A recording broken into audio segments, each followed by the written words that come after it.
Oi pessoal, eu sou o professor Francisco Felipe e dando continuidade a essa série de vídeos para vocês estudarem em casa, a gente vai resolver dessa vez um problema envolvendo lançamento vertical.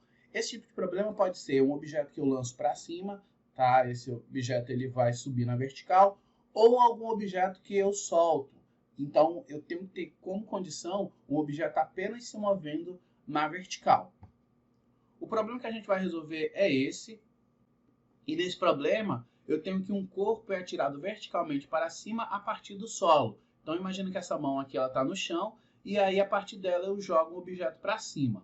Ele fala que esse objeto ele é arremessado com uma velocidade de 20 metros por segundo e considerando a aceleração da gravidade de 10 metros por segundo quadrado e desprezando a resistência do ar, ele quer saber a altura máxima em metros alcançada por esse corpo. Eu sei, pessoal, a primeira coisa é que quando eu jogo um objeto para cima, ele sobe até uma determinada altura, para e depois retorna o movimento. Tanto que a gente costuma muito ouvir aquela expressão, tudo que sobe desce.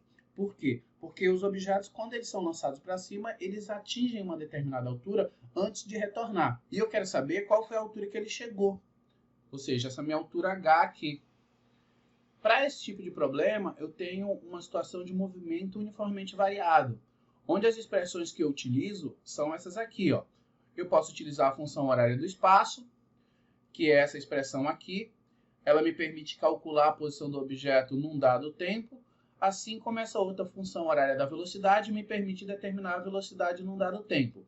Essa equação aqui embaixo, que a gente chama de equação de Torricelli, ela é uma combinação das duas expressões de cima, de modo que eu posso utilizar ela em situações que eu não sei o tempo. Como, por exemplo, essa aqui. Nessa aqui não é falado nada a respeito do tempo. São me dadas informações a respeito da velocidade inicial. Eu sei esse fato da velocidade final, porque eu sei que quando ele atinge a altura máxima, a velocidade final dele vai ser zero. E eu quero a altura, ou seja, eu quero o espaço. Então eu tenho velocidade inicial, velocidade final, eu quero o espaço. E eu sei que a minha aceleração é a aceleração da gravidade. Um cuidado que eu tenho que ter é que aqui aparece mais ou menos, e isso aqui vai depender da aceleração. Se eu tiver uma situação em que o objeto ele está sofrendo aceleração, ou seja, a velocidade dele está aumentando, eu vou ter que colocar aqui positivo. Já quando o objeto ele estiver sofrendo uma desaceleração, eu vou ter que colocar negativo. Então, por isso que eu coloquei aqui negativo. No lugar do A, eu coloquei a aceleração da gravidade, que é o G. Então, geralmente, nesses problemas, a gente vai utilizar a aceleração da gravidade, já que a gente tem um objeto que ele está em queda, ou ele está desacelerando quando eu jogo para cima, sobre a influência da força-peso, né? Sobre a influência gravitacional. E aí eu vou pegar os dados simplesmente e substituir aqui na equação de Torricelli. Eu tenho a velocidade final, que é 0, a velocidade inicial, que é 20, a aceleração da gravidade é 10, esse meu espaço aqui percorrido, no caso, vai ser a minha altura H, que eu quero determinar. E aí eu fiz aqui as contas. Isso aqui, ó, 20 ao quadrado deu 400, 2 vezes 10, 20. E agora eu vou só isolar aqui essa parte aqui que depende do H. Então, eu vou ter aqui 20H igual a 400. E eu posso determinar agora o H simplesmente dividindo esse 400 pelo 20. Quando eu faço isso, eu posso simplificar aqui, ó. E aí eu vou ter 40 dividido por 2, que vai dar uma altura de 20 metros. Ou seja, essa é a altura máxima atingida por esse objeto quando ele é lançado aqui dessa forma. Uma outra forma de pensar nesse problema é quando a gente entende bem o conceito de aceleração gravitacional, né? A gente viu aqui que essa aceleração ela é de 10 metros por segundo ao quadrado. O que é que isso significa? Significa que a cada segundo essa velocidade, nessa situação aqui, ela reduz 10 metros por segundo.